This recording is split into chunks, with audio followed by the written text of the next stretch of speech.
Hello, we're going to be talking about non-metric multidimensional scaling, otherwise known as NMDS.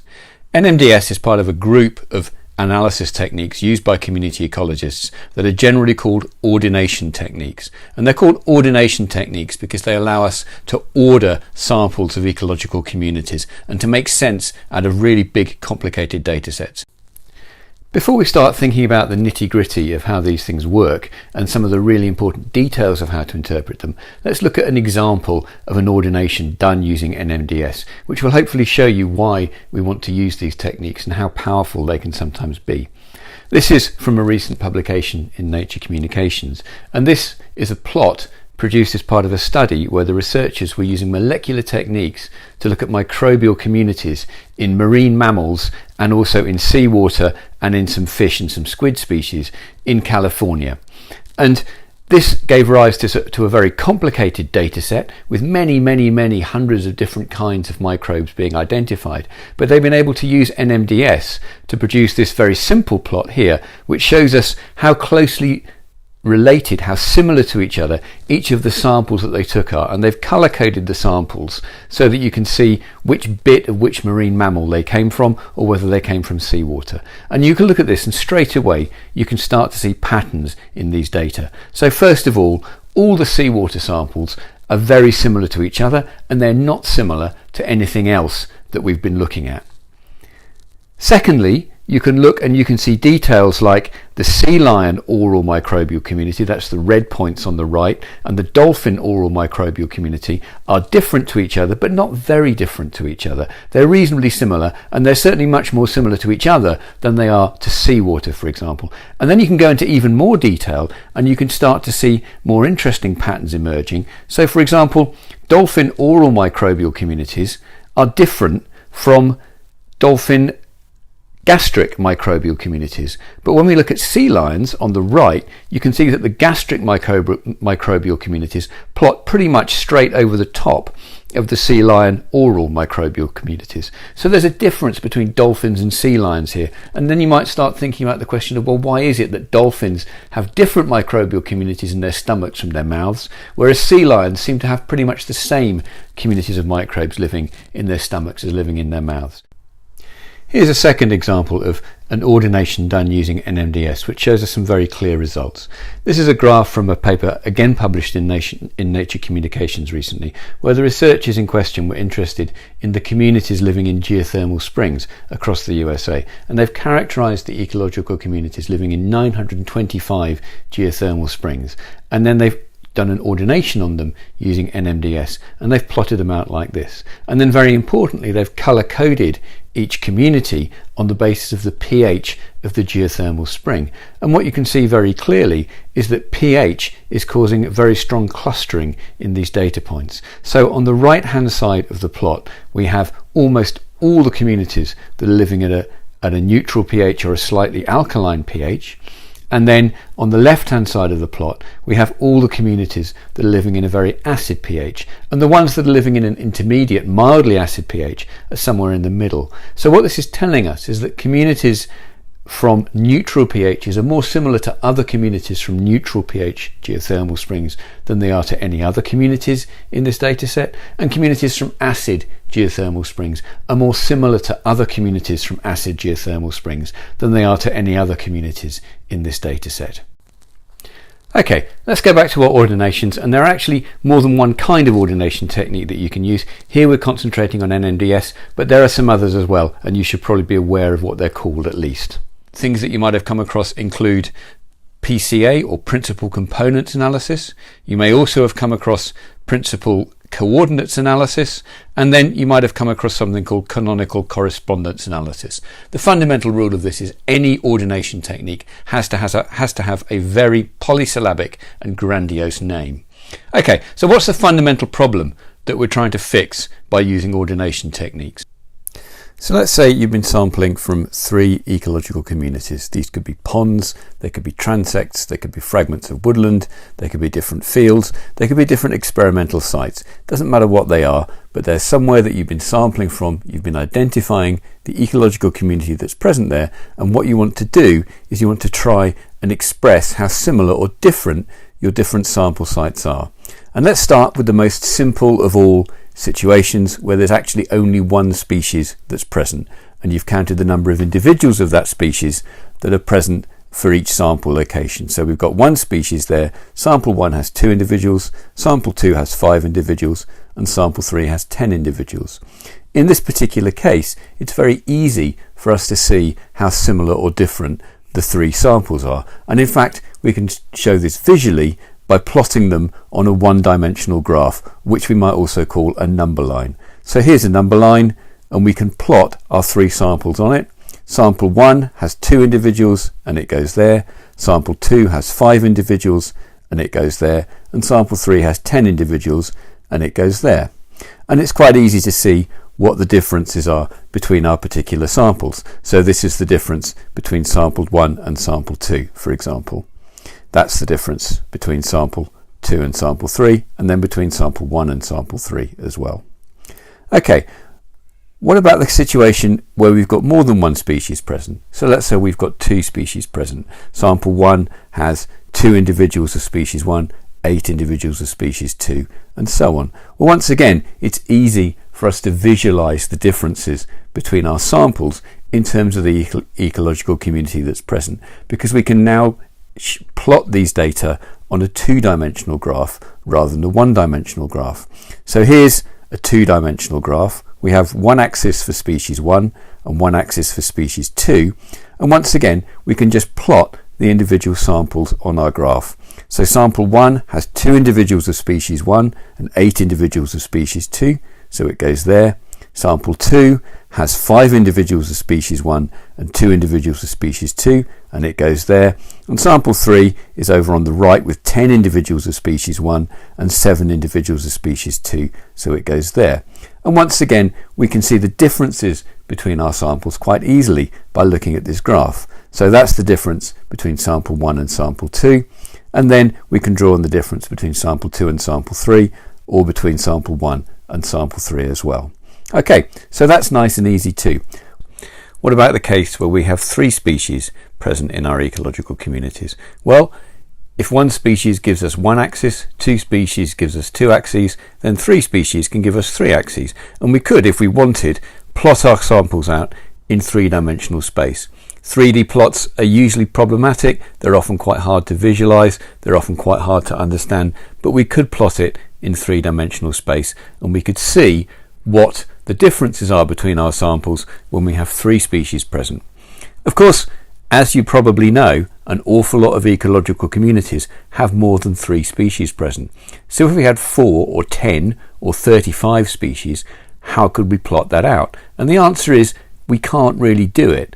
We can express it mathematically in high dimensional space with more than 3 dimensions, but we can't actually see it, and we find it very, very hard to think in these high dimensions. And this is the basic problem that we're trying to address with non-metric multidimensional scaling. What can we do when we have more than 3 species in our communities? How can we visualize that and see how similar and how different our ecological communities are?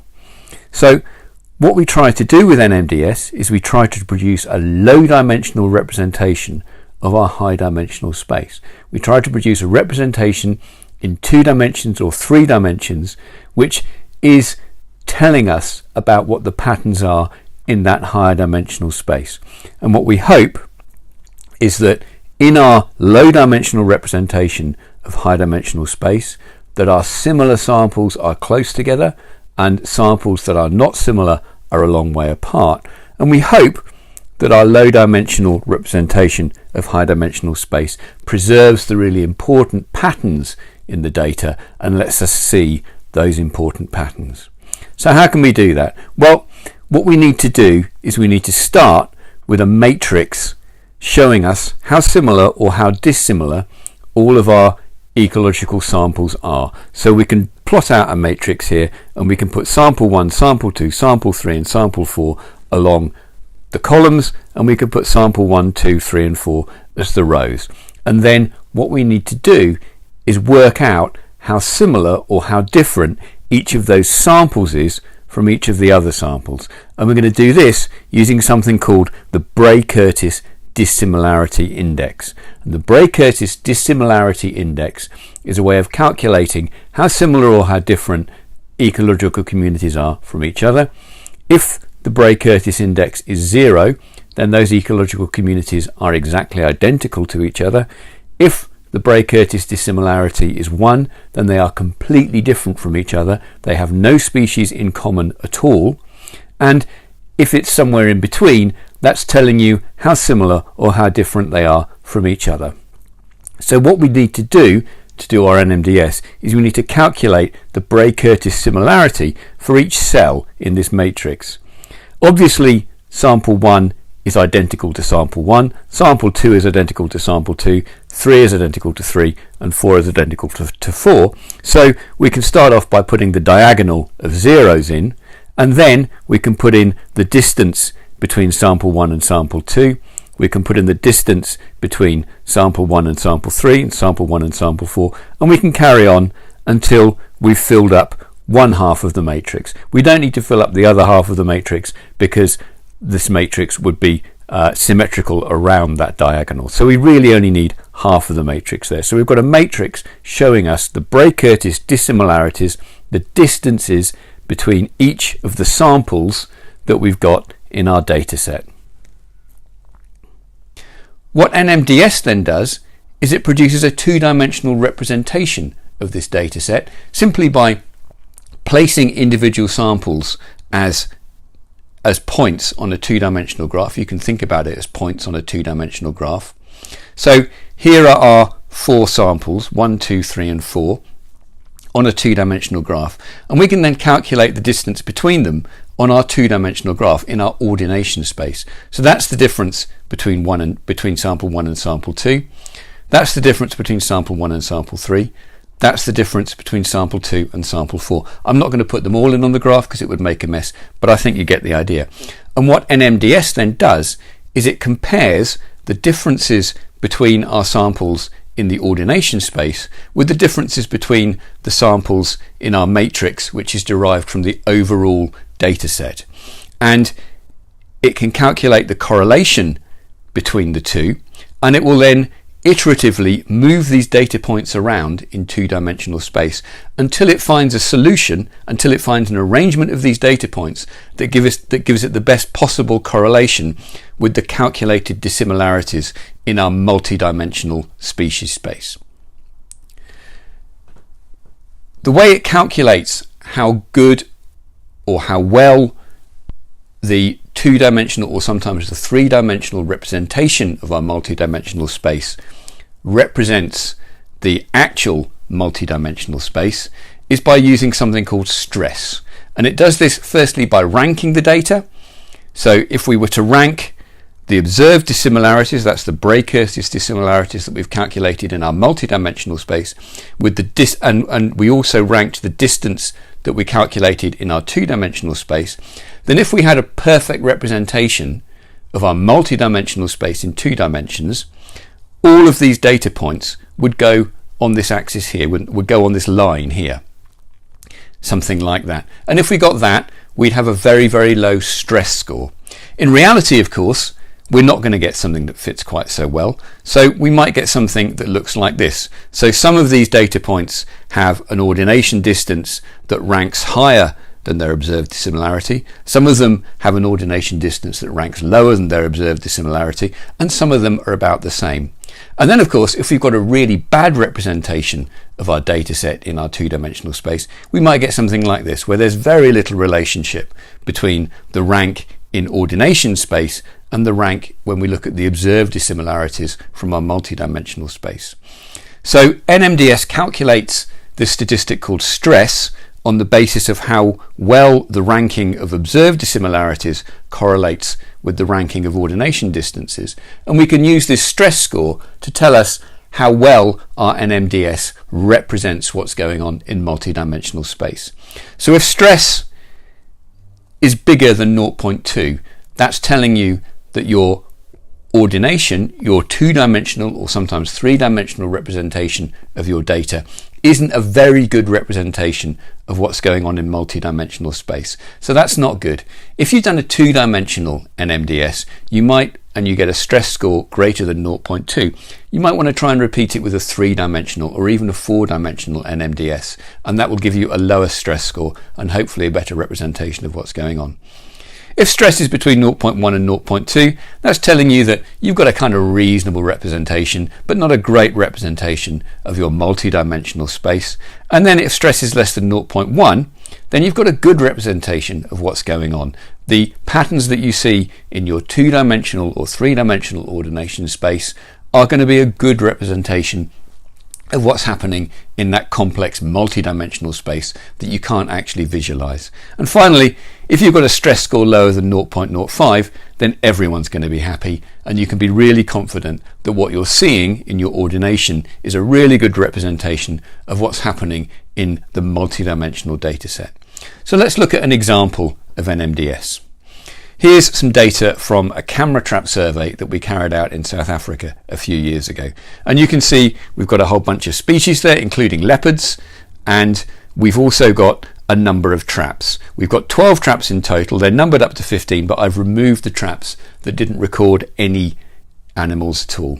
One of the reasons we carried out this survey was to make a comparison between the mammal community we found in the dry savanna and the mammal community that was found in a local riverbed. So some of these traps were located in a riverbed, some of them were located in the dry savanna, and we're going to try and use our NMDS to tell us if there's a difference between the mammal communities in these two areas. If you look at these data, you can also see some things which are quite important when we're thinking about which analysis technique to use. These are very typical data from an ecological survey of species, and one thing you can see straight away looking at it is that there are lots of zeros in this data set. There are some animals that are only represented in a single trap, and most traps have zeros for most animal species present. The other thing to notice is that the data are counts, of course. We've counted the number of animals, and these counts don't get very high, so the maximum number is about 5. Putting these two things together, lots of zeros and count data, means that overall the data that we're analysing are not really suitable for use with something like a PCA. PCA needs nice, normally behaved data. These data are not going to be normally behaved. There's going to be lots of zeros and then a little bit of skew heading off towards the positive axis. NMDS, on the other hand, can cope with these data really well, and that's why we tend to use NMDS for analysing species data rather than using something like PCA. We can calculate an NMDS on this data set using the vegan package in R and using the meta MDS function. So this is the code that we would use to calculate our NMDS. I'm saving an object called ord1, and the little bit of subscript at the end there is just to remove the trap numbers, because otherwise the NMDS algorithm is going to think there's a species called trap with numbers in every single trap that we've sampled. So having calculated our NMDS using this formula, we can then ask it what the stress score is, and we'll see that we've got a pretty low stress score, so we're going to be pretty happy about that. We can then actually ask it to plot out that relationship between the ordination differences or the ordination dissimilarities that's been calculated and the distances in ordination space. You can do this using the stress plot function. That's what we get, and that looks reasonably okay. But one thing to notice is that we do have rather a large number of pairs of samples with an observed dissimilarity of 1, and that means that they didn't share any species in common at all. So these are traps where one trap had none of the species that were found in the other trap, and if you get lots of those in your NMDS, that can muck things up. So for the moment it's probably okay, but it's certainly a matter of concern when we're calculating this NMDS. But even so, our stress plot is basically okay, and you can see we've got a fairly nice rising line of comparisons there that tells us that we should be reasonably happy with what's going on in our analysis. And then finally, we can actually plot out our samples in ordination space.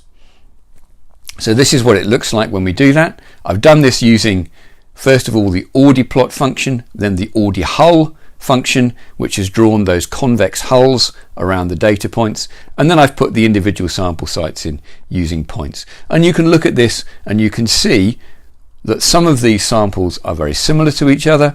So for example, sample 5 and sample 2 down at the bottom are quite similar to each other. Sample 3, sample 1 and sample C are very similar to each other. They've plotted out very close to each other. And sample 9 over on the far right is very different from all the other samples in our data set. So we can ask the question also of whether the samples that we took in the riverbed are different from the samples that we took in the dry savanna. And we've indicated which samples are from which habitat, firstly by drawing a convex hull around them, and secondly by using colour. And the answer to our question is not really. There's quite a lot of overlap between our river samples and our dry savanna samples. There's a couple of samples from the river that are very different from the dry savanna samples, and that's kind of suggesting that there might be differences there, but I wouldn't personally look at that and say, yes, we've got a definite difference in our ecological communities between the river and the dry savanna. A final thing to bear in mind when we're thinking about how we can interpret these NMDS plots is that the axes on these plots don't really have any biological meaning. If you do a PCA, for example, you can ascribe genuine biological meaning to the axes that you get from your plot, and that can help you in interpreting the ordination plot that you get.